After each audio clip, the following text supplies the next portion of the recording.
Okay, there's a story behind that. When I was living in Hong Kong, I was asked to go give a talk to the American school. Yeah, they have schools, international schools. So I went and gave a talk in the auditorium, and one little boy raises his hand, and he says, "Can you bend spoons?" Yeah, and I knew what he was talking about because Uri Geller from Israel had been in the press a lot, and he had some ability to bend spoons. So he was wondering if I could do the same. And I said, no, I can't. And in any case, I don't think the people who the spoons belong to would be very happy if I bent them. He looked a little disappointed. Yeah. You know how when you're a kid, you really hope that there's magic. Well, adults hope too, you know. Yeah. That something can come without creating the causes. Impossible. Okay.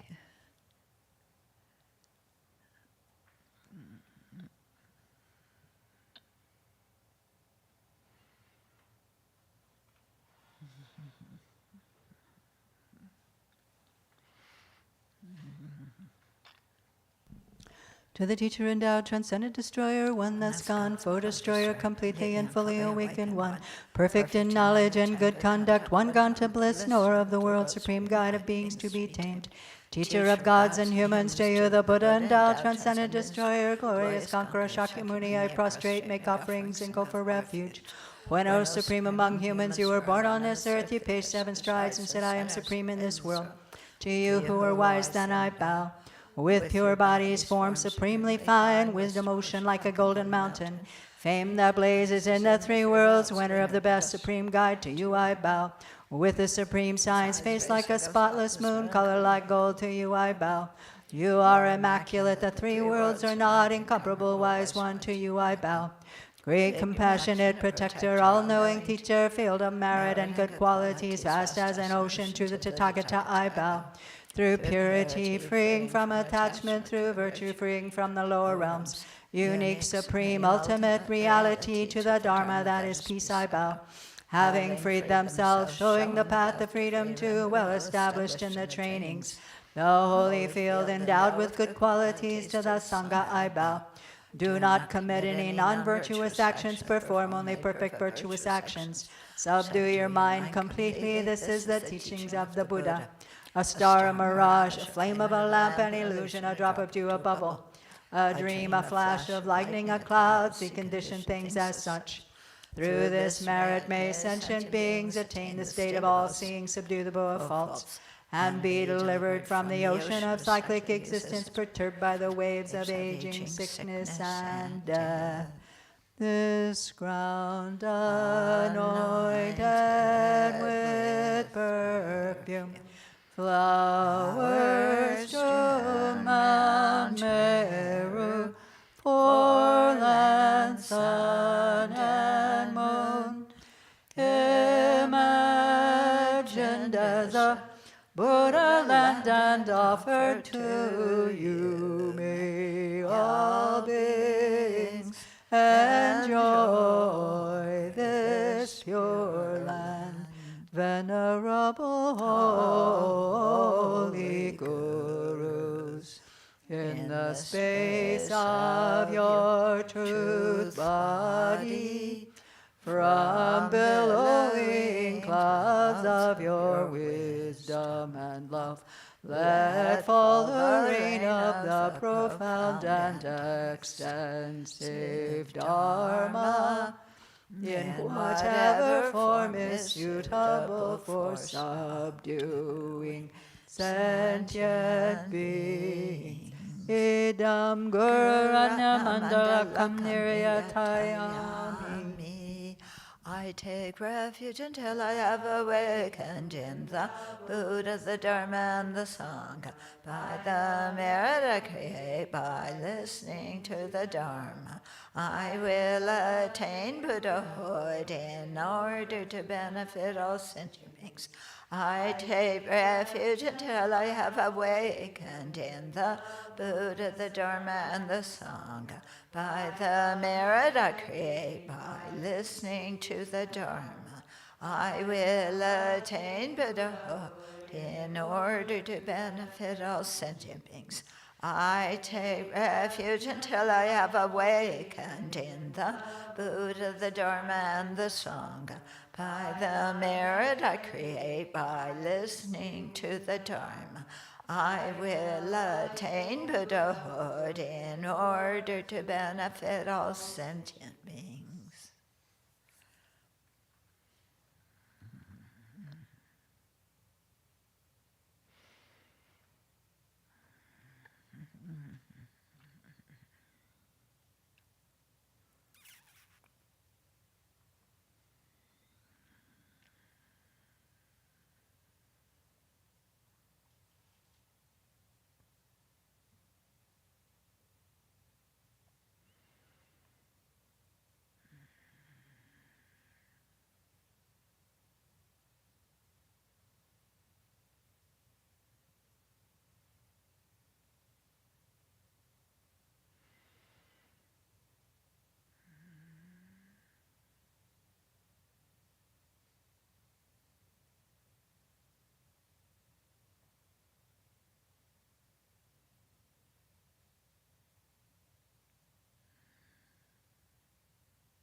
And so let's generate our motivation and start by expanding our mind so that instead of focusing on what happened today, what we did, what we didn't do, what we liked, what we didn't like, to think long term, many lifetimes, however long it takes to accomplish the path.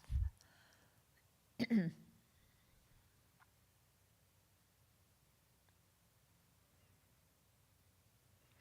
so what we do in all those lifetimes is really important because that's what creates the cause for full awakening.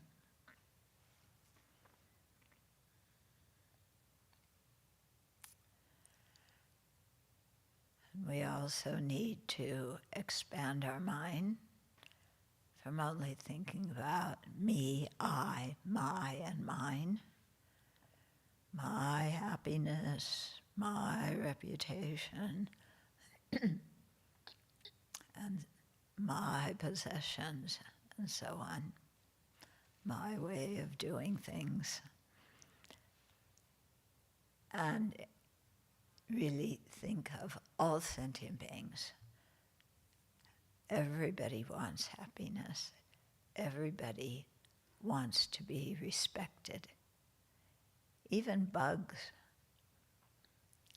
Yeah, they want others to recognize that, yeah, they want happiness and not suffering. They want to stay alive. They don't want to die.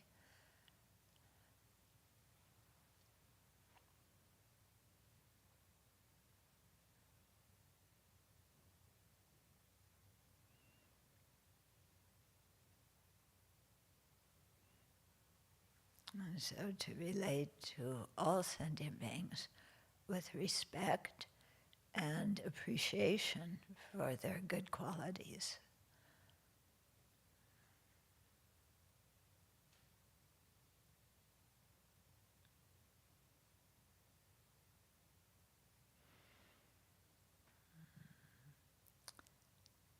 And then with this big view in terms of time, in terms of sentient beings, even in terms of places, all the different places in the universe, in multi-universes where sentient beings live. So with this big kind of mind, then bodhicitta comes more easily. So generate that.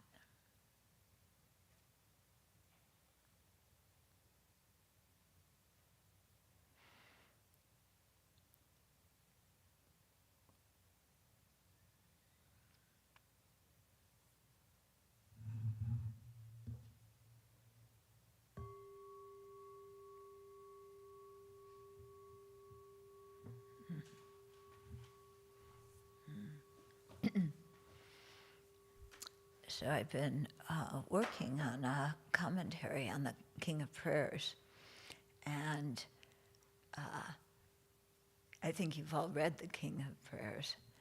That talks pretty expansively, doesn't it? Yeah, that on every atom there are countless Buddhas surrounded by countless bodhisattvas, as far as our eye can, well, further than our eye can see, because our eye can't see very far. Yeah. And, infinite Buddhas, infinite sentient beings, that prayer just, opens your mind to something so much broader than our mind is usually stuck in, which is, today, what do I have to do? It didn't go the way I wanted, or it went the way I wanted, or no, I didn't get finished, or, whatever was going on. And how limited our mind usually is about what we think about. Yeah. And so that prayer is big. And, when you really study that prayer and hear some teachings on it, then you start thinking, what would it be like, if instead of seeing everything the way I usually do, to see it as, a compilation of atoms on which there are Buddhas surrounded by bodhisattvas. Yeah. Why not? Is there any harm to that?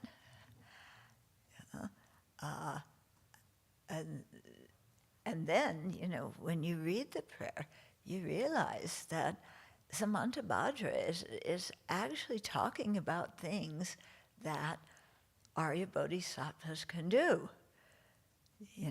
They can look and see, a myriad of Buddhas on each atom, teaching a whole lot of bodhisattvas. So how is it that they gain these powers and these abilities to do that? Because it seems like that just doesn't fit in with my worldview about how things are, And so how come, Samantabhadra talks like this? He's the author of, he's the one who spoke the King of Prayers. So when we start studying the Superknowledges, which is our topic for tonight, then you see that there's some discussion of people who have very strong concentration, developing all sorts of powers that we don't have, that you can see if these powers are developed more, they could turn into what Samantabhadra was talking about. Because it's so much, because when His Holiness talks about the consciousness, he says the consciousness's ability is to perceive objects. And what we're trying to do in spiritual practice is clear away all the impediments to seeing things. And so he starts out, well, what's an impediment? I can't see what's on the other side of the wall. The wall is an impediment. Okay, so there's material things that are impediments. I can't see what's on the other side, or, I can't see Spokane, right now, because of distance. It's too far away, my mind can't see that. My eye can't see that. So distance, time, things that have ceased. We can't see things in the past. We can't, have ideas, realistic thoughts about what's going to happen in the future. The mind is obscured. And then, of course, karmic obscurations, that because of negative karma on our mind, then that, puts us in situations where we can't perceive things, or it just limits our ability to perceive or to understand what we're seeing, what we're perceiving with our senses. What else? The afflictions, the afflictive obscurations, the cognitive obscurations. So afflictive obscurations obscure us from seeing emptiness and from realizing nirvana, and cognitive obscurations interfere with us perceiving all phenomena that exist.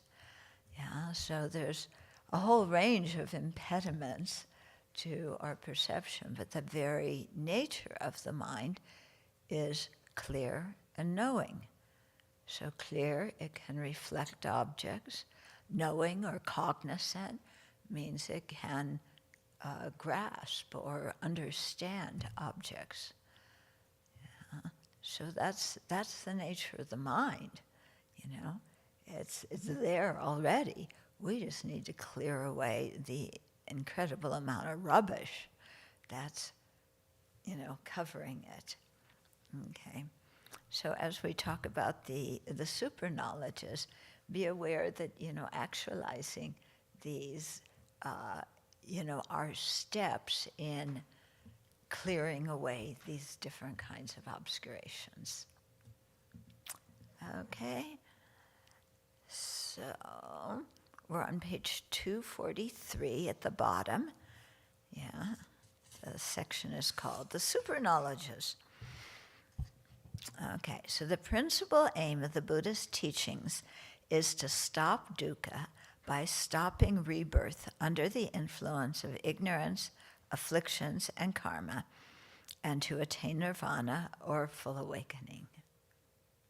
Okay, that's principal aim of Buddhism. That's it, one sentence. Actualizing it, a little bit more. Nevertheless, the sutras present other spiritual accomplishments that are valued as well. So, nirvana, full awakening, is the principal one, but there's other accomplishments that the Buddha taught. So the first of these is mastery over the various dimensions of the mind, the dhyanas and the formless absorptions that are accomplished by means of samadhi. So that's what we went through the last few weeks, last few teachings, how to do the preparations, to actualize the dhyanas, how to do the preparations or the access to gain the formless realm absorptions. Okay, so different dimensions of the mind. And it's accomplished by means of samadhi, single-pointedness. Scriptures frequently praise the peace and ease these mental states bring. So in the Pali tradition, it's gaining this kind of concentration is praised a lot as a peaceful abiding in this life. So it's kind of like, we get tired, so what do? We lie down and go to sleep and just space out. What do people who have these kind of realizations and Aryas do? They, to rest the mind, they go into these meditative absorptions and just stay there for a while. And when they come out, they're refreshed. Yeah, no nightmares, no, difficulty falling asleep or anything like that. Okay, so that's the first one. The other dimensions of the mind. So they were sought after and attained by many non-Buddhist spiritual seekers from the Buddha's time to the present, and also by Buddhist practitioners. Yeah, both. But they're not limited to Buddhist practitioners. Yeah. Another spiritual accomplishment praised in the scriptures is the superknowledges. Yeah. What are they? Supernormal physical and mental powers through which meditators can perform feats that ordinary people consider miraculous or preternatural because they cannot be explained by either the science of old or modern day science. Yeah, because science is dealing with the physical world. Yeah, and so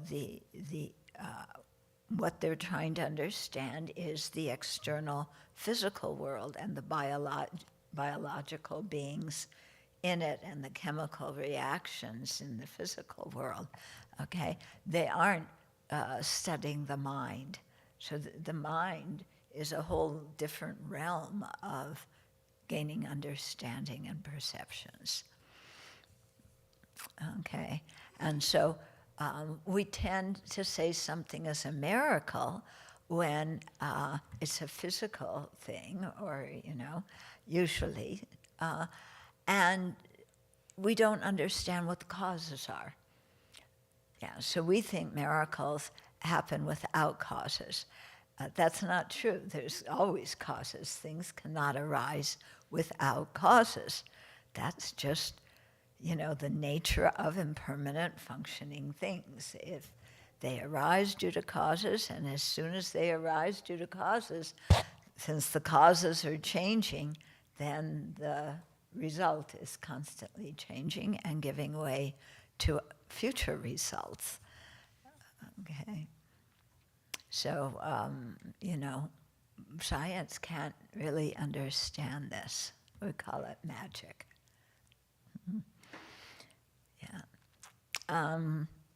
So these special abilities are a byproduct of samadhi. Yeah, they're coming as a byproduct. The purpose of samadhi is to enter these, states, and the byproduct is then you can use that samadhi to generate these superknowledges. The superknowledges, it sounds like, don't just pop up out of nowhere. Yeah, but there involves some training to do them. We'll get into that. Okay, so these special abilities are a byproduct of samadhi and give meditators access to hidden laws of the material world that can only be known through refined states of meditative absorption. Yeah, so what science does is wonderful, but it's also limited. Yeah? Okay. Like mastery of dimensions of the mind, the superknowledges can be attained by non-Buddhists as well as Buddhists. While some spiritual seekers hold them as the purpose of the path, the Buddha sees them as a byproduct of deep concentration. So with the non-Buddhists, and maybe even a few Buddhists here and there, it's like, I want to get the super knowledges, I want these powers, I want to be special, whatever it is, okay? But, so that's the purpose of what they're practicing. For the Buddhas, Buddhist path, they're the byproduct. Okay. The Buddha emphasized to his disciples that they should not be content with attaining the various meditative absorptions or supernormal abilities, because without the attainment of nirvana, they are still susceptible to all forms of samsaric dukkha.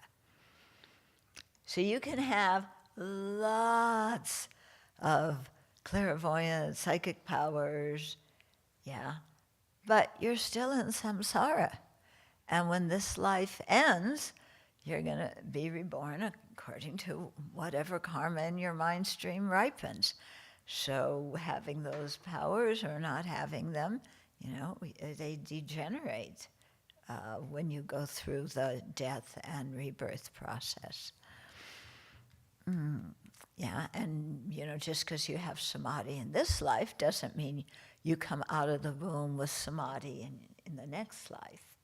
Yeah, if you come out as a human being, you still cry and you scream and, like babies do.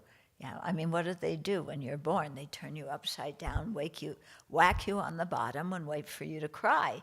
And that indicates that, you're breathing. So, okay.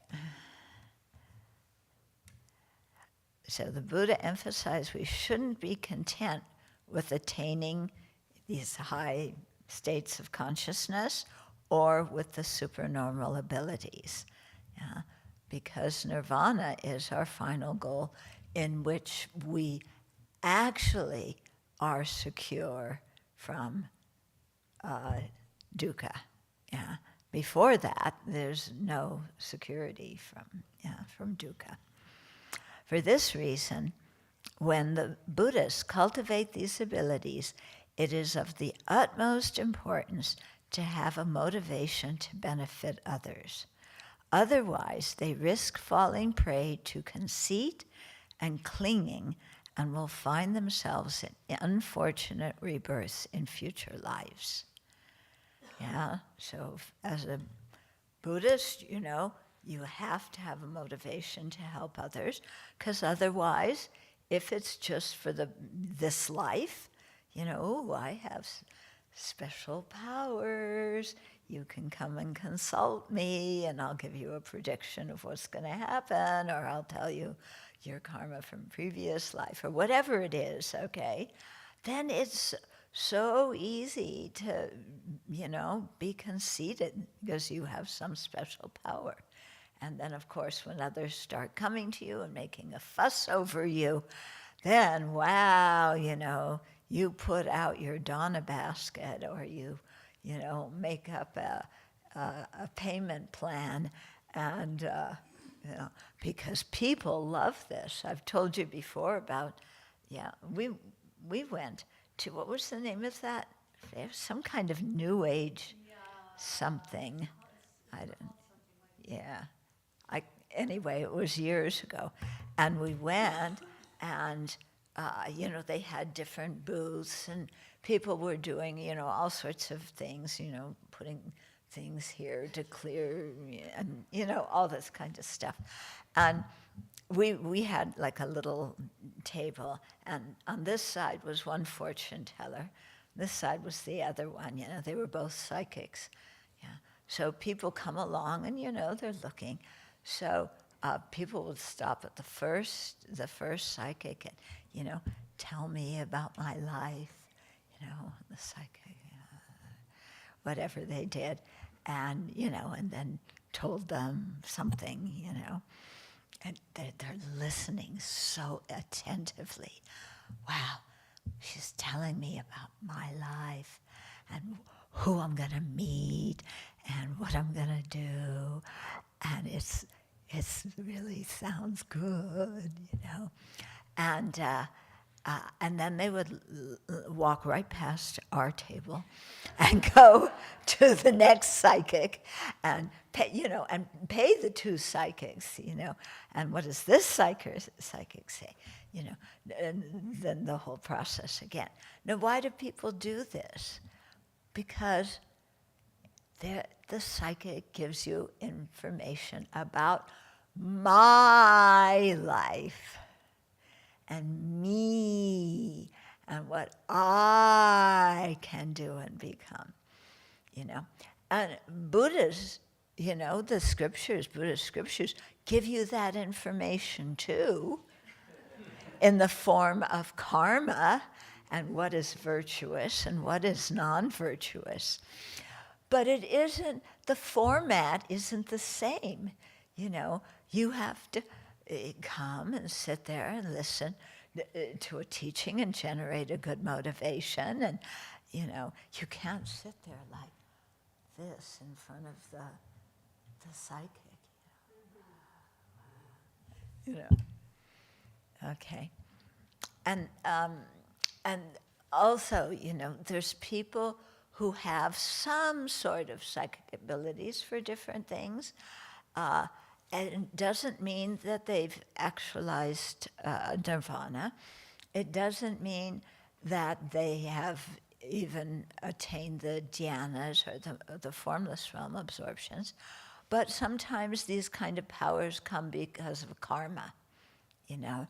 So somebody has a karma to see maybe some things in the future or the past or whatever. But it's limited, you know, their psychic powers are limited because it's depending on karma, not the concentrated states. And so sometimes it can be erroneous too. Yeah.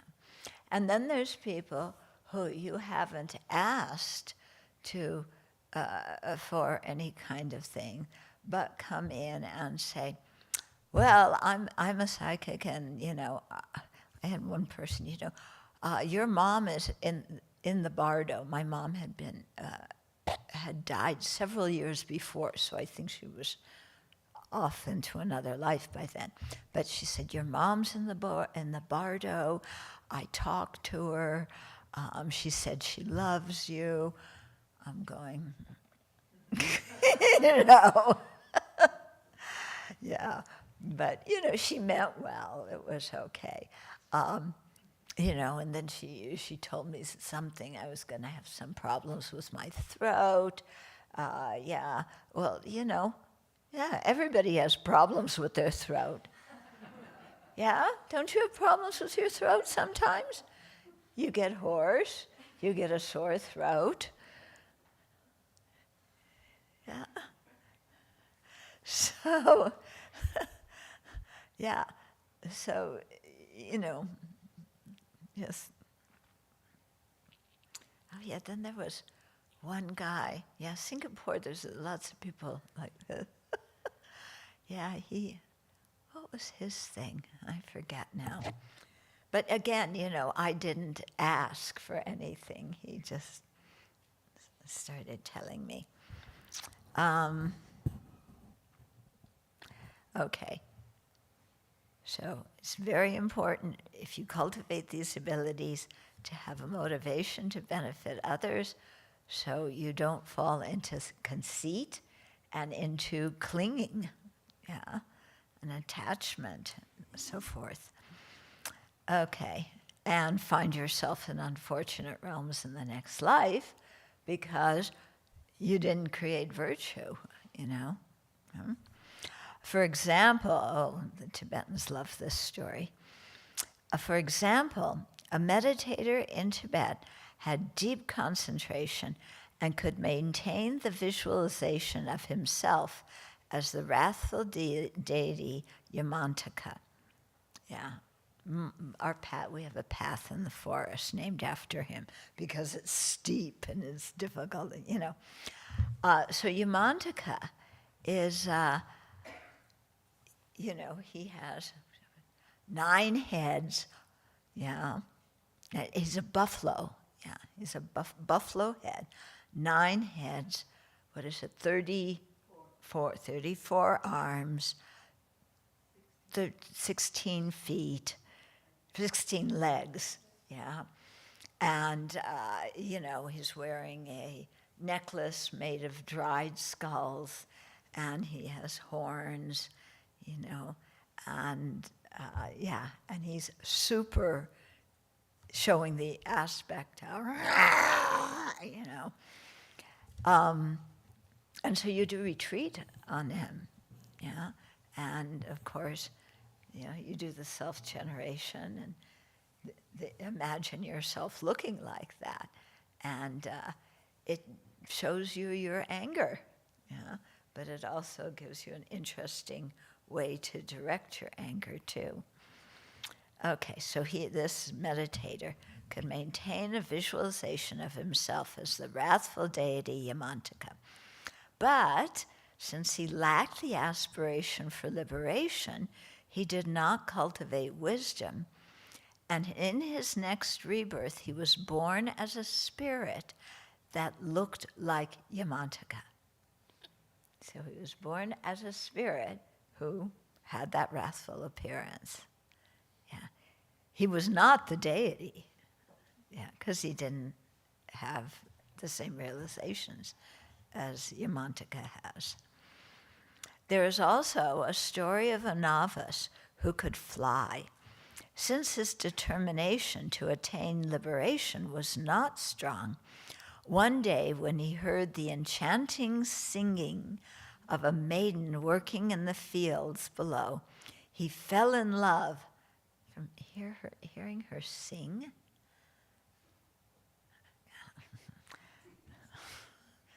Yeah, is that what your relationship is based on? Okay, anyway, he heard the enchanting singing of a maiden working in the fields below. He fell in love and disrobed to marry her. Yeah, that's not such a good outcome, is it? On the other hand, practitioners who use supernormal powers with compassion to benefit others and to spread the Buddha's teachings enact great benefit. Okay, so what makes something valuable or not, as always, comes down to our motivation. Yeah, not what other people think about it afterwards. Although the Buddha taught these three aims, nirvana, mastery over dimensions of the mind, and the superknowledges, those are the three, he knew his followers had different aptitudes and interests and did not expect all of his disciples to accomplish the latter two, the deep meditative states and the superknowledges. These arhats who attain nirvana but not the other two are called those liberated by only wisdom. Yeah. They attain liberation either by using the capable preparation, which is the preparatory stages to the first dhyana. Yeah. So they attain liberation, even just not even having the first dhyana. Yeah. That the arhats can do that. Bodhisattvas cannot. Yeah, bodhisattvas cannot attain awakening with just that. Bodhisattvas have to actualize everything and be able to do everything. Yeah. But arhats, they attain liberation either by using the capable preparation or by developing wisdom and eradicating defilements simply on the basis of access concentration. Okay, so here, access concentration has a few different ways it can be described. So unless otherwise mentioned, access concentration refers to the preparatory stages of the first dhyana. So that's comparable to the capable one. Okay. So they just, those are the ones who are called the dry, wizened arhats. Yeah, because they don't have their minds haven't been moistened, softened by deep states of concentration. Yeah. Okay. So those who attain arhats, who attain nirvana, as well as the 4 dhyanas, 4 formless absorptions, and perhaps even the cessation of discrimination and feeling, which we talked about last time, have mastery of a wide range of mental states and are called those liberated in both ways. Sometimes in the Pali scriptures, you find this expression, liberated by mind, liberated by wisdom. Liberated by mind means that they have these deep states of concentration. Liberated by wisdom means that they've realized emptiness. Disciples who gain nirvana, as well as mastery over mental states and the superknowledges, are called arhats with the 6 superknowledges. In countries following the Pali tradition, they say that we find all 3 types of persons to this day. And when I was in Thailand, the monks told me that. In short, although the superknowledges are not a sign of insight or wisdom, Buddhist texts do consider them a sign of spiritual accomplishment. In the Buddha's time, many yogis had these abilities and would even challenge the Buddha to contests in miraculous powers. So they're considered spiritual accomplishments because these people worked hard, in their meditation practice and so on to generate them. And they are accomplishments that, ordinary people don't have. But they're not nirvana. Okay. So one of the 4 special Buddhist days in the Tibetan calendar, the full moon of the first lunar month, we celebrate that. It's usually in February, it's around that time. So it celebrates the Buddha's victory in one such contest. After a group of non-Buddhist yogis kept prodding the Buddha to participate in such a contest, he reluctantly consented. His purpose was to subdue their arrogance, and by showing extraordinary miraculous powers, he successfully did this, and they later became his disciples. So he did not want to do this. They kept asking and asking, and the Buddha said, no, no, no. Because he saw, just having a contest of supernormal powers, so what? He didn't want to emphasize to people that this was the accomplishment of nirvana, or that this was what they should aim for, the principal thing to aim for in their practice. But these people just bugged him and bugged him and bugged him, kind of like here how somebody says, can't we have coffee? Can't we have coffee? Can't we have coffee? So they kept bugging him and bugging him. And then finally the Buddha said, okay. So they had this contest, and of course, the Buddha's miraculous powers were far greater than those of these non-Buddhists. And so you see, why did the Buddha consent to do that? It wasn't just because he got tired of these guys nagging him. It was because he could do them, and by showing that his abilities were superior, they would see, somebody has more accomplishment than us. We should follow his path. We should become his disciples. And so that was a skillful way to show those people, to follow the Dharma, the Buddha Dharma. It was a skillful way to do it. So people always say, well, why don't the yogis do that now? And, couldn't you just imagine it? And what's that big square in London, Trafalgar, Some British name, yeah.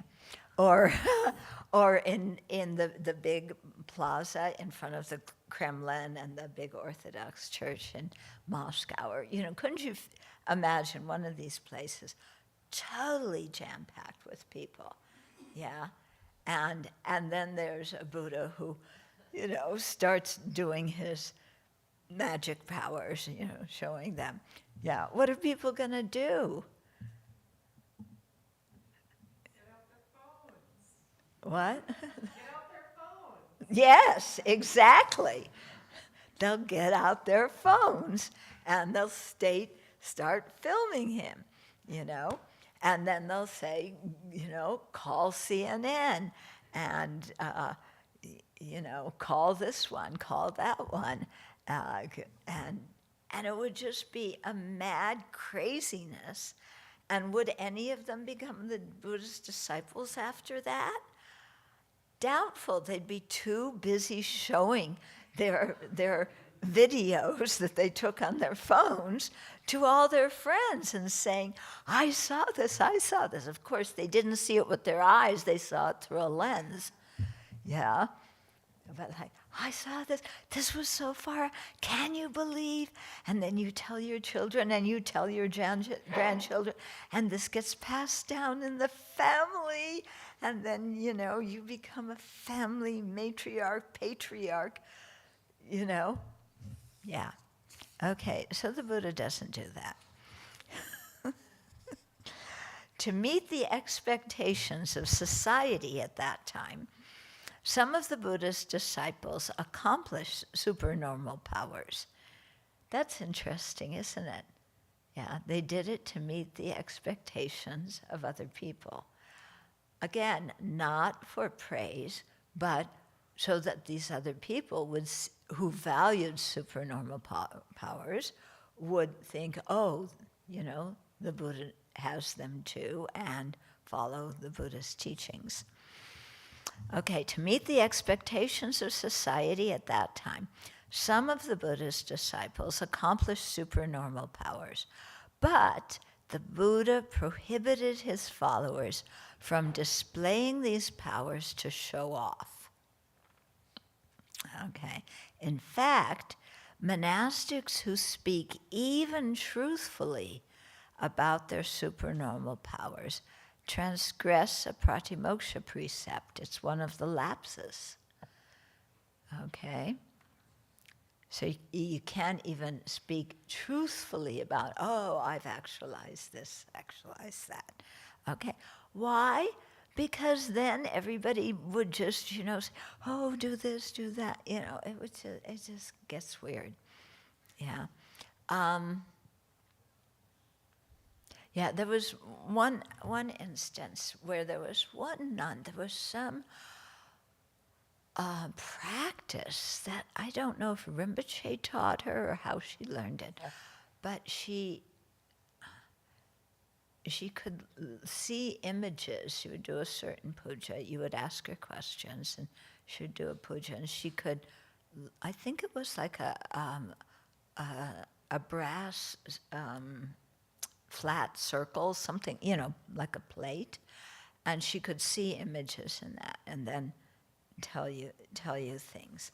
And Lama Zopa encouraged her to do it. Yeah. And so she did it for a while, and then, I think she must have stopped because I didn't hear any more about it or hear of her, doing that anymore. But at the beginning, it was like everybody was lined up to have her tell them something about their life. Okay, so Buddha prohibited his followers from displaying these powers to show off. In fact, monastics who speak even truthfully about their supernatural powers transgress the pratimoksha precept. Those who lie about having powers they do not have commit a root offense. In other words, root offense, you lose your ordination. Basta, finito, you cannot ordain again in that life. Okay, and the story behind this, quite interesting. You know, some of these the origin stories of the precepts. So there was a famine in India, yeah, and so of course when there's a famine, people don't have very much to eat. So the dana they give to the monastics is very little because they don't have a lot. Okay, so this was during the Varsa, I think. Yeah, and so they didn't, the people and most of the monastics didn't have very much to eat. But there was a group of, maybe it was the 6 naughty monks, yeah, and they went to see the Buddha after Varsa, and the Buddha looks at them and says, "Oh, you guys look pretty well endowed, you've been eating well during this famine. How did that happen?" And they said, "Well, we were hungry, and we knew that if we told people that we had different superknowledges, that they would respect that and give us more food. So we got more food that way, They were kind of proud of their way of deceiving the public in order to get, because the householders, they had such respect for people with these powers that rather than eat the food themselves, they would give, more food to the mendicants. So when the Buddha heard this, yeah, you can imagine what the Buddha said. He always started out with, "You fool," yeah. And then he would go into this whole explanation about how, doing that is not proper behavior for a monk, and it's damaging, and you create negative karma, and so on and so forth, and you must stop this. And then he, made a precept, and that's why we, the fourth root one is to not lie about spiritual attainments. And you can see how damaging that is. You could say, well, it made me survive the famine.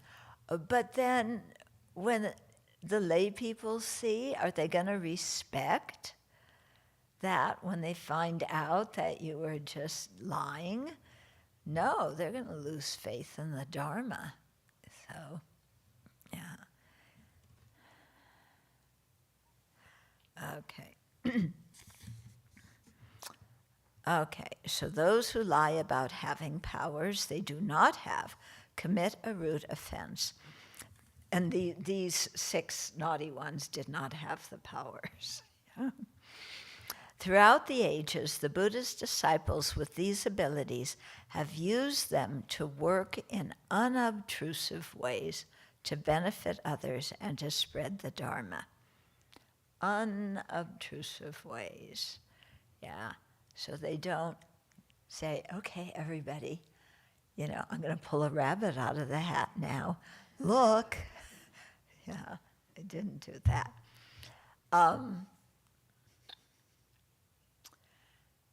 Yeah, and so you never really know who has powers and who doesn't.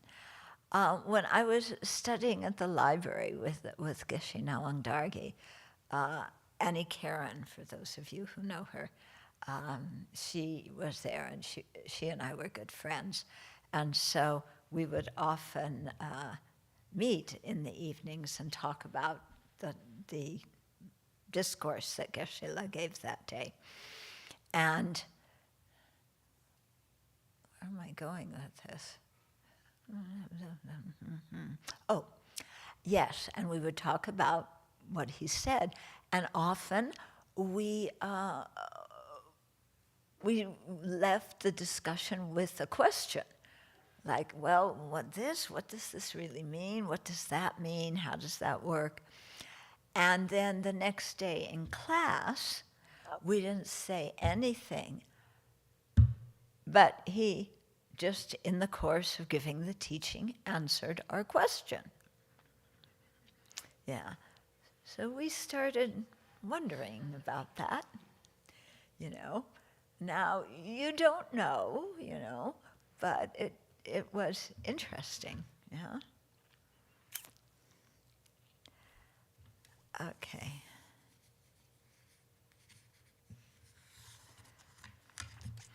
A sutra tells the story about the layman Kavada, who asked the Buddha to increase the faith of the lay people by demonstrating his supernormal abilities, but the Buddha refused. Kavada then asked him to display his ability to read others' minds, which the Buddha also declined. Instead, the Buddha showed Kavada another type of miracle. Okay, this is from the sutra. And what is the miracle of instruction? Here, Kavada, a monastic gives instructions as follows. Consider it this way. Don't consider it in that way. Direct your mind this way, not that way. Give up that, gain this, and persevere in it. In other words, the true miracle is being able to instruct others and inspire their faith in the Dharma so that they may be led away from dukkha and attain nirvana. That's the real miracle. Yeah. And so what's the miracle? When you say, look at things in this way. Yeah, don't look at them in that way. Yeah, if you look at them in that way, you're going to get confused and befuddled. If you look at things from this perspective, you can understand. Yeah. Consider it this way, don't consider it that way. Direct your mind this way, not that way. Yeah, direct your mind to virtue. What is virtuous? Do we even know when we start Dharma practice? Yeah, do we know what is virtuous and what's not virtuous? We know a little bit, you know, don't lie, don't kill, don't steal. We know the words, but do we know the why? Yeah. And, do we understand the why? Do we understand the effect on others and on ourselves when we act in a virtuous way? Do we understand the effects on others and ourselves when we engage in non-virtue? We're very often, you know, out to lunch. Yeah? And so many questions when we start the unit on karma, which we didn't go into in depth when we did the volume 3, was it? Or volume 2? Anyway, when we did that, you know, His Holiness refers us to the Lamrim books, you know, to learn that. But when you start reading about the details of these actions, and similarly with the details of keeping some of the precepts, then a lot of questions come in your mind. Well, what about this? What about that? Last week, or was it earlier this week when I was teaching about killing, the precept to abandon killing, so many questions came up, didn't they? Yeah. So it isn't like we automatically know what to practice and what to abandon. But, you know, Buddha's saying that's the true miracle, being able to give people that kind of instructions because so they can direct their minds to virtue, direct their minds to non-virtue. Okay. And then give up that, gain this, and persevere in it. So here are the teachings. Practice them. Yeah, here are the signposts of what you'll understand and gain. And then continue practicing, continue developing those understandings. Okay, so the true miracle is being able to instruct others and develop their faith in the Dharma so that they may be led away from dukkha and attain nirvana. And that is a rare thing in life, in samsara, isn't it? It is rare like miracles are rare. In fact, probably more rabbits come out of hats than, people get instructions about this. When used with a good motivation, such as to attain liberation or awakening, or to benefit sentient beings with great compassion, these powers allow us to accumulate merit and generate wisdom quickly. Okay, how did they do that? They enable bodhisattvas to benefit sentient beings easily and exactly according to their needs. Wow.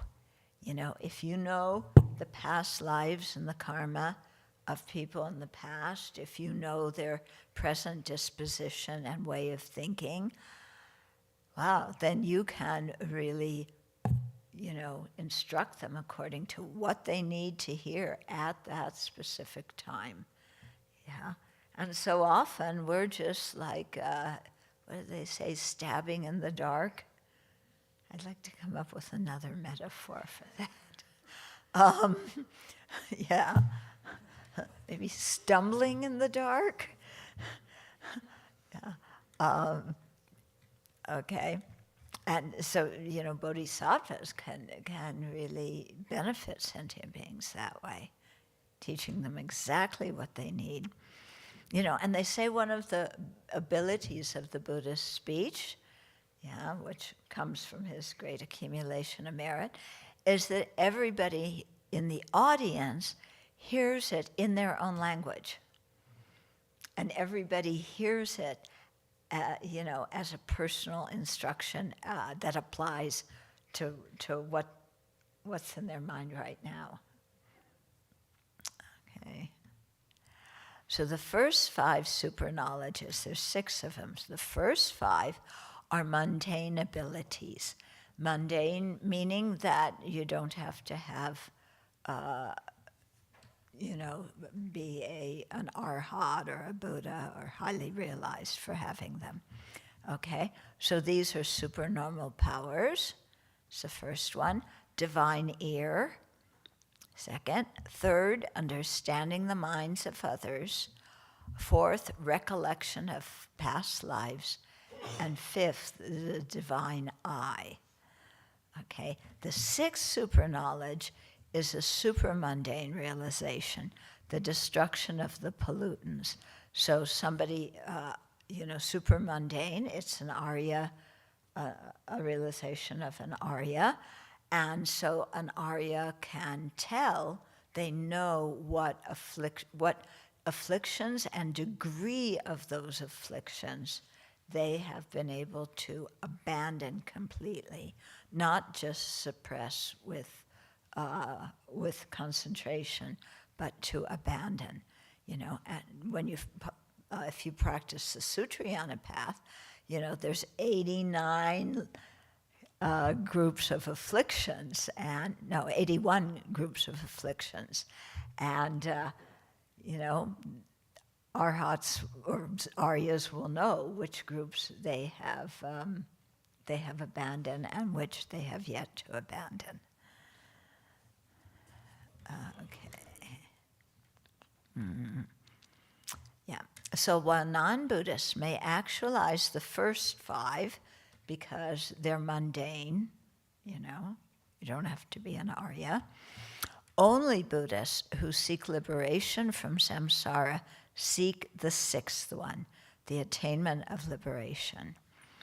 The last 3 superknowledges, recollection of past lives, divine eye, which is knowledge of the passing away and rebirth of beings according to their karma, and destruction of the pollutants, these 3 are also the 3 higher knowledges that the Buddha actualized under the Bodhi tree prior to his awakening. Yeah, so when you read in the Pali canon the story of the Buddha's awakening and what he meditated on under the Bodhi tree, he gained these three, the last three superknowledges, which are also called the three higher knowledges. Okay, so what are they? Recollection of past lives. You can remember tons of past lives. Yeah. Second is the divine eye. So you know when living beings pass away and what they're reborn as. Yeah, this incredible ability. And, and so, you can, if you have knowledge of your own past lives, then you will also know which sentient beings you have karmic connections with and what kind of karmic connections with. I think because we've been born everything in samsara, we must have karmic connections with every sentient being. But at certain times, in our lives, certain karmic connections must be stronger. Yeah. So you would know that, and it helps you benefit those sentient beings. If you know sentient beings passing away and getting reborn, then that you would know kind of what people, if you had disciples, you would know who they were in the past lives, so you would understand them better if they're bringing any remnants of things from past lives into this life. And then the third one was destructions of the pollutants. So you would know in your own mind and what you've abandoned, and then you would be able to know in other sentient beings who are of the same level or inferior level what they have abandoned. But you cannot know the realizations of people who are in higher levels of abandonment than you are. But just knowing the ones, if you're trying to guide people, it's really helpful. In the Pali tradition, sometimes two other powers are added, okay? So these are knowledge and vision is one, and mind-made body. Okay, so those two are included at the beginning of the list of superknowledges to bring the total to 8. Yeah.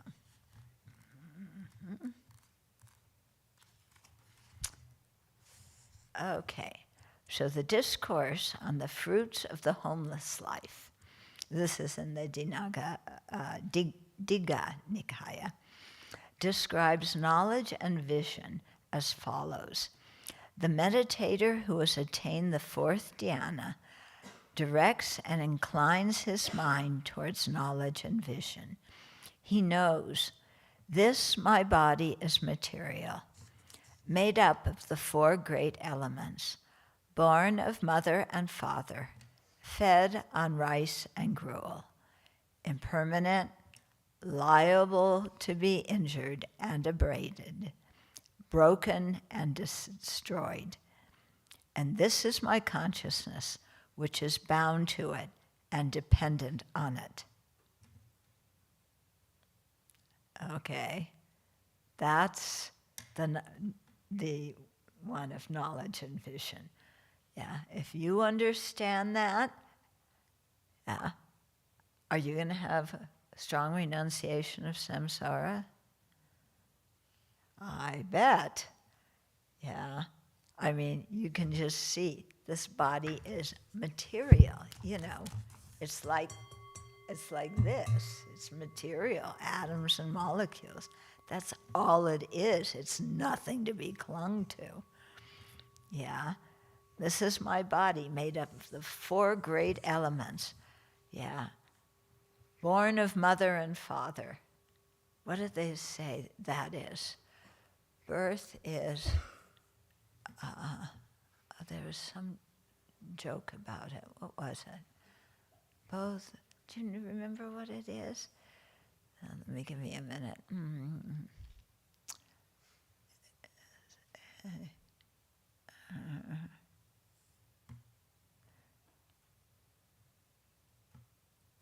Anyway, I can't remember it. I'll remember it later, of course. Okay, but yeah, fed on rice and gruel, born of mother and father. What's so spectacular about this body? Why do I cling to it? Why do I care about how it looks and what other people think of me and, all this stuff? And what is it? It's impermanent, aging, which we have no control over. Aging is going to happen whether we like it or not. And liable to be injured, abraded, broken, and destroyed. Yeah, it's perishable, this body, isn't it? Any little thing can, destroy it. And this is my consciousness, which has so much potential, which is bound to this body and dependent on this body. Why is my mind bound to this body and dependent on this body? Craving and attachment. Craving and clinging, the 8th and 9th, links in the 12 links of dependent arising. Okay, and then the mind-made body, the second one that the Pali scriptures tradition add to it, is described in the next section. So hold on. Okay. So that would make 8 superknowledges.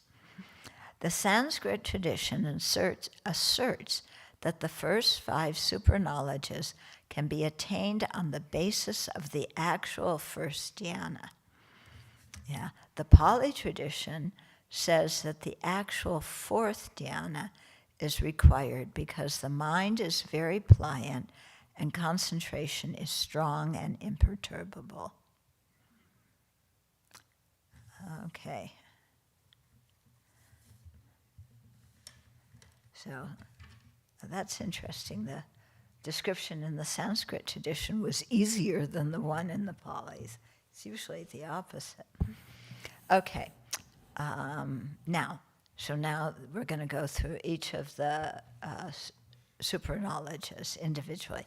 First one is called supernormal powers. So supernormal powers are superknowledges, but not all superknowledges are supernormal powers. Okay? Sometimes I use the 2 words interchangeably, but you have to understand that that can be a slip of the tongue. So training for the 5 superknowledges is rigorous, but when the mind is developed in this way, it is able to have mastery over nature and defy ordinary scientific laws. The Buddha described meditators with such power. This is in the Majjhima Nikaya. So having been one, they become many. Having been many, they become one. They appear and vanish. They go unhindered through walls, through enclosures, through mountains, as though through space. They dive in and out of the earth as though it were water. They walk on water without sinking as though it were earth. Seated cross-legged, they travel in space like birds. With their hands, they touch and stroke the moon and sun, so powerful and mighty. They wield bodily mastery even as far as the Brahma world. Which is in the Brahma world, I think, is first jhana. I think, not certain. Okay, so having been one, they become many. They can take their one body and out of it manifest many bodies. So you can be in more than one place at the same time. I heard of one, I think she was Burmese, in the Tibetan, in the Theravada tradition. What was her name? Dipama. Okay. And so she's a woman who had some of these powers. And so people reported that they would be on the second floor of the building and look out the window, and they would see Deepa Ma kind of going up. Yeah.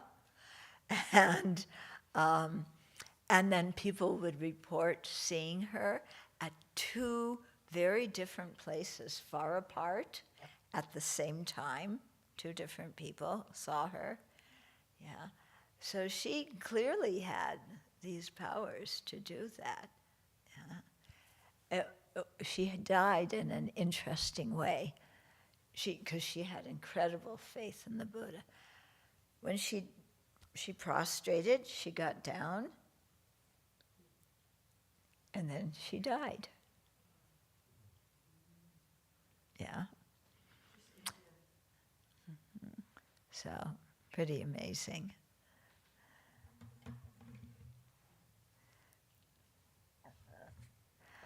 Okay, so having been one, they become many.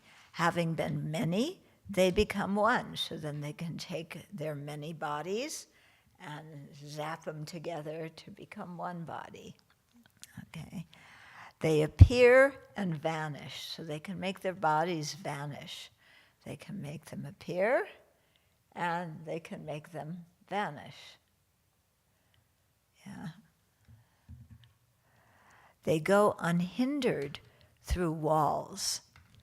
This is how Jeffrey got the title of the book, Walking Through Walls.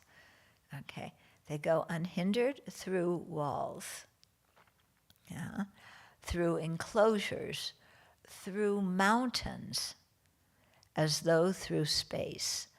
So these 16 arhats, most of them are said to be living in mountains, somewhere, teaching, their whole retinue of disciples until something happens. Remember what it is? Yeah. Okay. But you can pass through mountains, without building a tunnel. Okay. They dive in and out of the earth as though it were water. Okay. They walk on water without sinking. Oh, who else showed that ability? Yeah.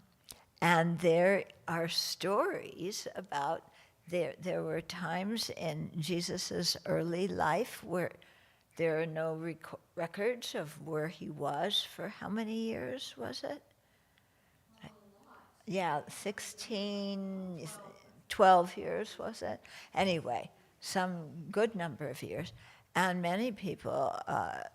some people speculate that at that time he went to India, and he met some Buddhist yogis, and, he could have learned these abilities, and that's how he was able to walk on water.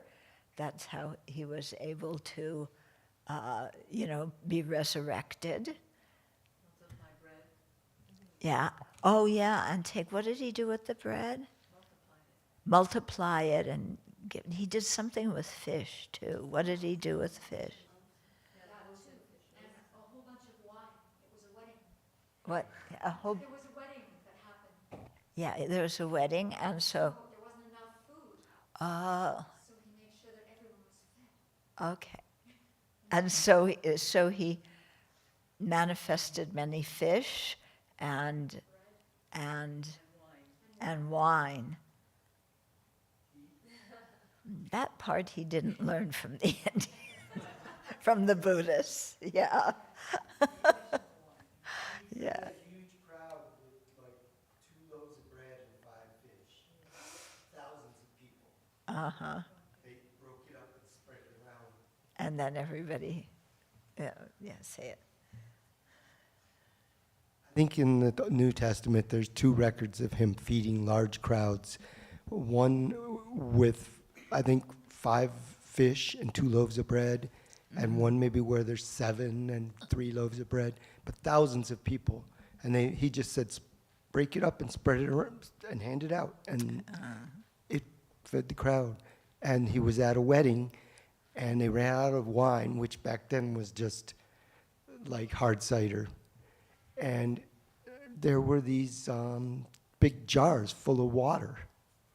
And he said, no, look again. And they were full of wine. Good wine, without alcohol. Yeah. So it's very possible that he, went across the Middle East, into India and met with Buddhists, or with even some Hindu yogis. There's a video out about that. I remember seeing it long time ago. Yeah. Okay. So they dive in and out of the earth as though it were water. They walk on water without sinking, as though it were earth. Seated cross-legged, they travel in space like birds. Wow, you don't have to sit on planes for hours upon hours. You can just levitate and zoom over there. Okay. And they could touch and stroke the moon and sun, without burning their hand or freezing their hand. Okay, they wield bodily mastery even as far as the Brahma world. So they could, do things with sentient beings, even up into doing things with the Brahmins.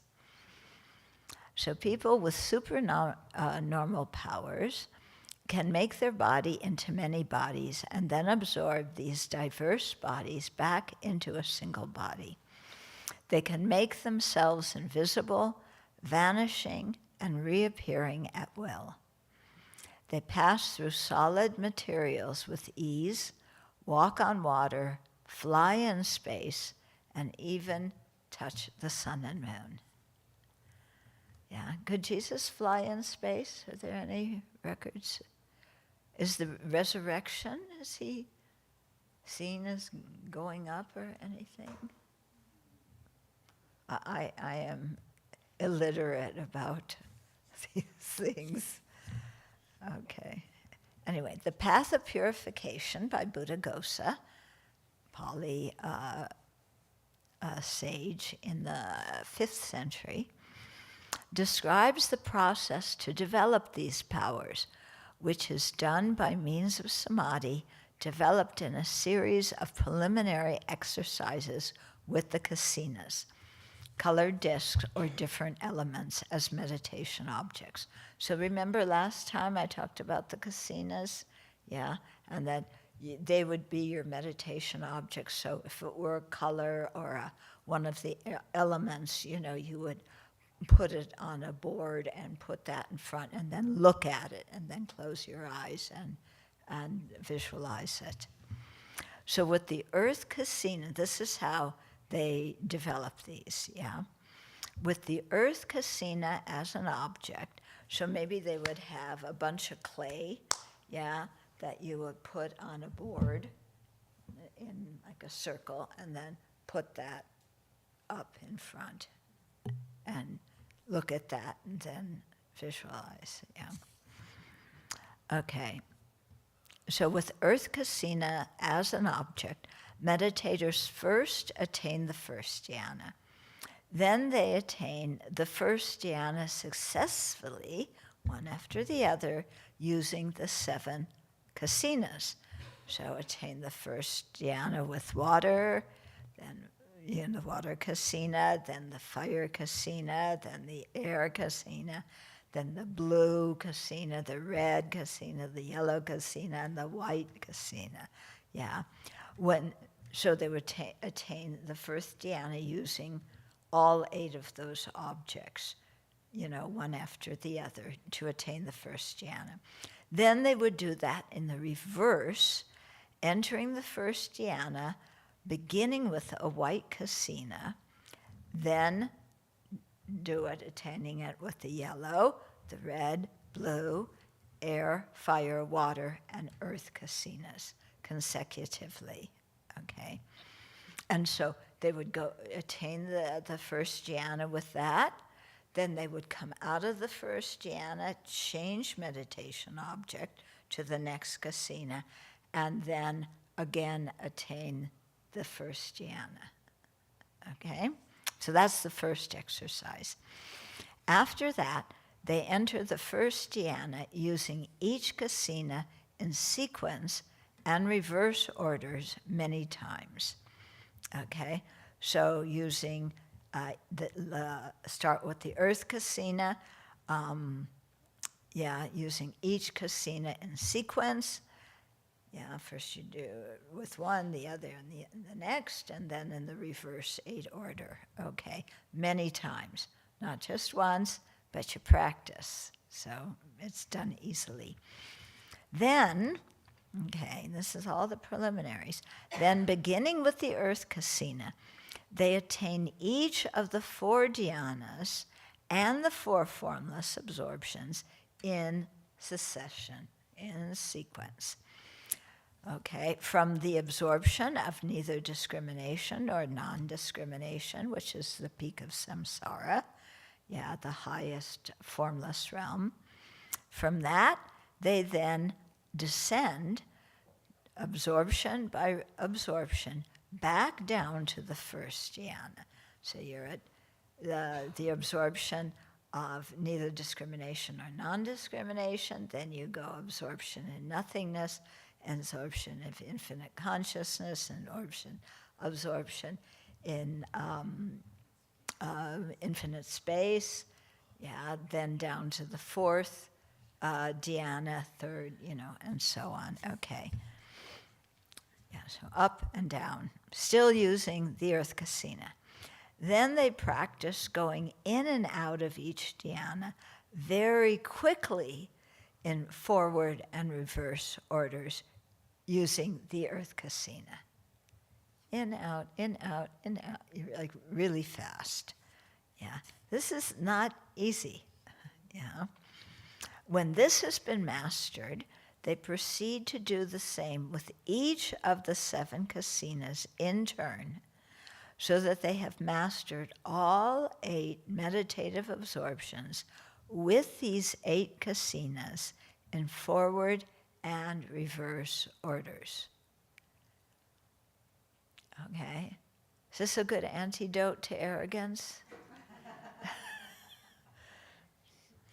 Okay, following this, we're still at the preparatory stages. Following this, they alternate the dhyanas. Using the earth kasina, they attain the first dhyana, 3rd, infinite space, nothingness. Then they do this with each of the other 7 kasinas, going with, like hopscotch. Do one, skip the next, okay? Then they also train so that they can enter the first dhyana with 1 kasina, the second dhyana with another kasina, the 3rd with yet another, up to the absorption of neither discrimination nor non-discrimination. So you're not only changing your dimension of mind, but you're changing the meditation object. Having mastered this, they now go from absorption on neither discrimination nor non-discrimination down to the first dhyana, using a different kasina to attain each absorption. They develop the ability to go into the first dhyana quickly, stay for a moment, emerge from it, and using another kasina go into the second dhyana, stay in it a moment, emerge from it, and so on up to the absorption of neither discrimination nor non-discrimination, and then back down to the first kasina. So very quickly going in and out of these different dimensions of mind. In this way, they build up amazing mastery of the mind, entering and emerging from deep states of absorption in a few seconds. This preparatory process develops extraordinary mental power, which is then used to direct the mind to the exercise of supernormal powers. Through the force of their intention, and based on this profound acuity and agility in samadhi, they gain the supernormal powers described above. Okay, going through walls, multiplying their body, just absorbing them and so forth. Okay, so they do this through the force of their intention. Yeah, they have the intention to do this, and based on this profound acuity and agility in samadhi that they have generated through going through all those preliminaries that I just described.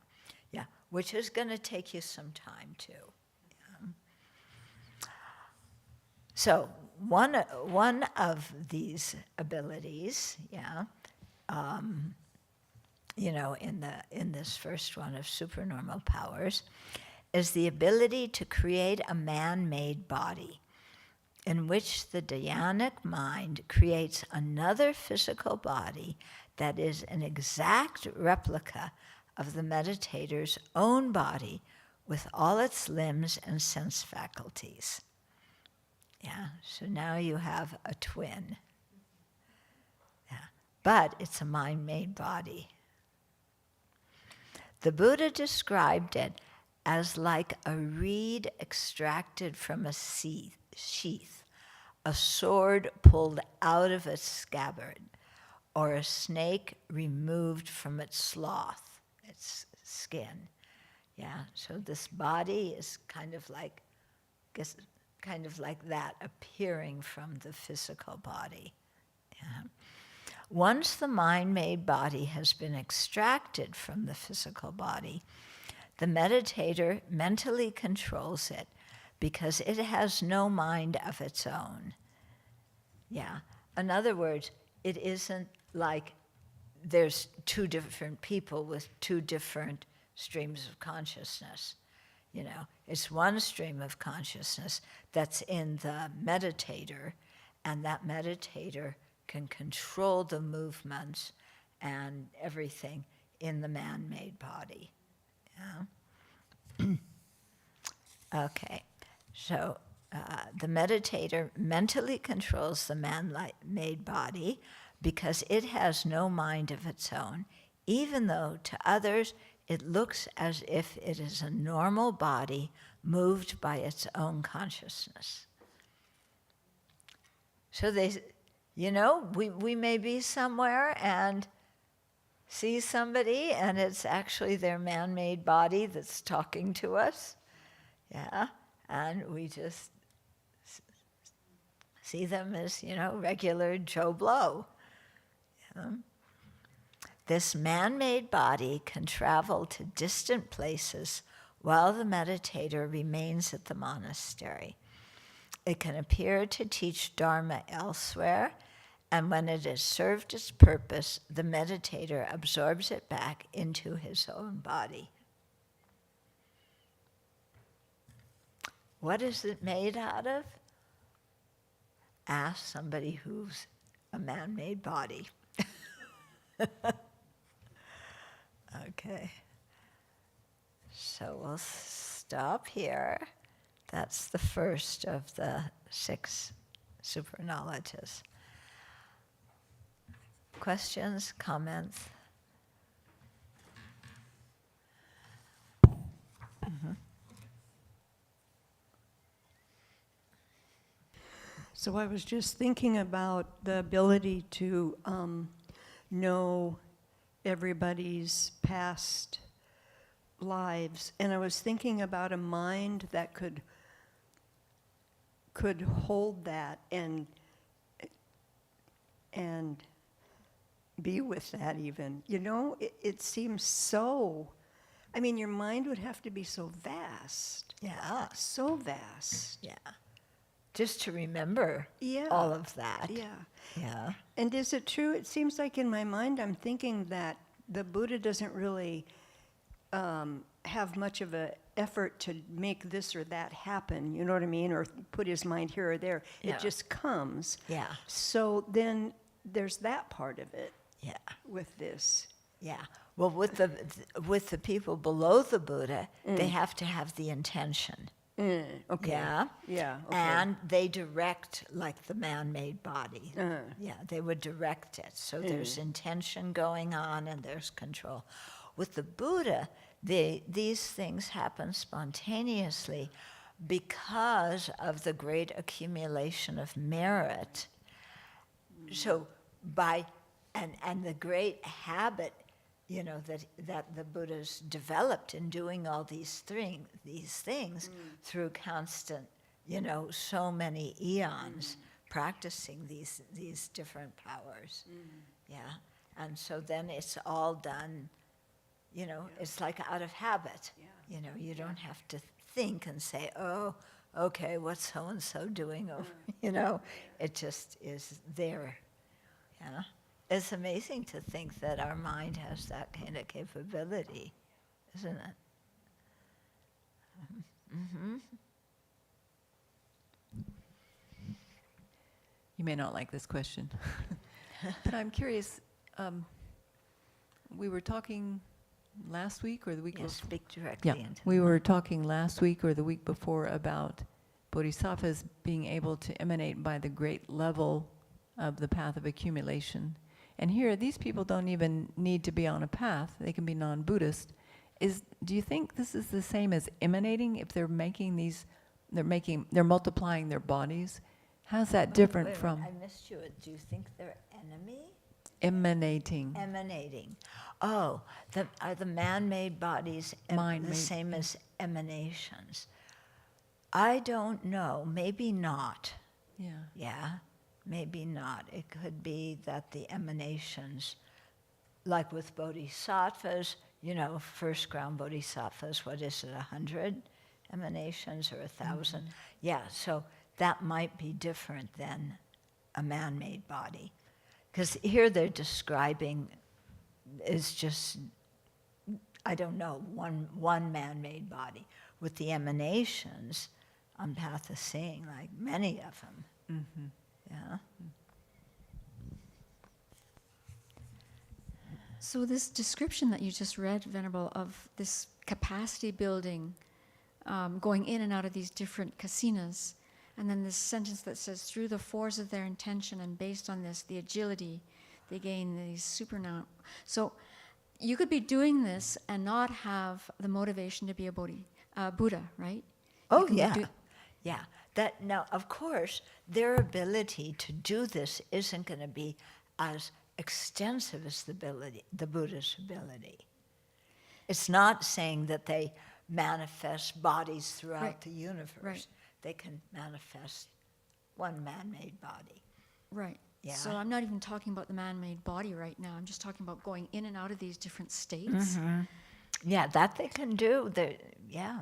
And so are they creating merit at this point? Are they doing purification, or is this just mind power? Well, I think it depends a lot on their motivation. You know, if you're doing it because you want to develop these powers, because you heard that they're around and wouldn't it be cool to have them, or if you are doing, you know, doing these meditations because you want to have the powers so you can teach the Dharma in a way that is more impactful for people. Yeah, okay. Yeah. And the other thing I was wondering about is the ability to see past lives of people. How do you grow the fortitude to be able to withstand seeing all of that? Yeah. Well, again, the Buddha sees all of the past lives. These people don't. They develop the ability, you know, to see certain numbers of past lives, depending on how much they practice it and generate this ability. But the Buddha's ability to do all these things is much, much greater. Yeah. Okay. Okay. So let's dedicate.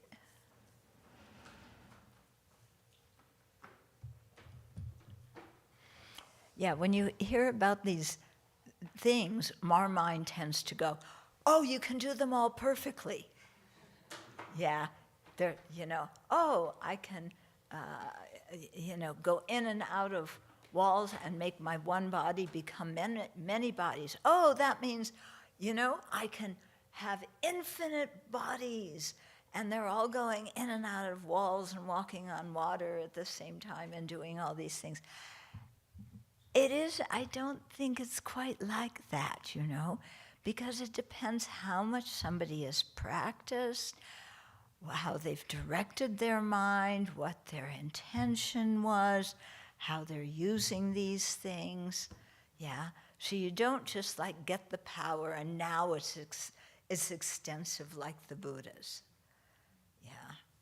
Okay, there's degrees of learning things. It's kind of like, learning anything. There's stages and degrees, and yeah, you want to be a football star. You don't start out being, a hero and your first practice. Yeah, it's something that is developed over time. Hmm? Okay.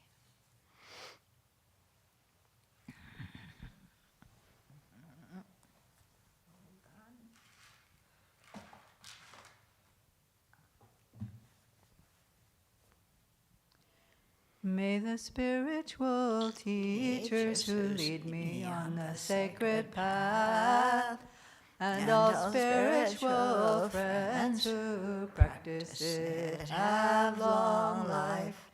May I pacify completely all outer and inner hindrances. Grant such inspiration, I pray. May the lives of the venerable spiritual mentors be stable, and their virtuous actions spread in the 10 directions. May the light of love song's teachings dispelling the darkness of the beings in the 3 worlds always increase. Idam Guru Ratna Mandala Kamniryatayami. Due to this merit, may we soon attain the awakened state of Guru Buddha, that we may be able to liberate all sentient beings from their suffering. May the precious Bodhi mind, not yet born, arise and grow. May that born have no decline, but increase forevermore. In the spirit mountain pure land, you're the source of good and happiness. Powerful Tenzin Gyatso Chenrezig, may you stay until samsara ends. May the deeds of explaining and practicing the Dharma, done by groups supporting the teachings and their upholders, who spread the view of dependent arising and non-violent actions in the 10 directions, and especially at Sravasti Abbey in the West flourish.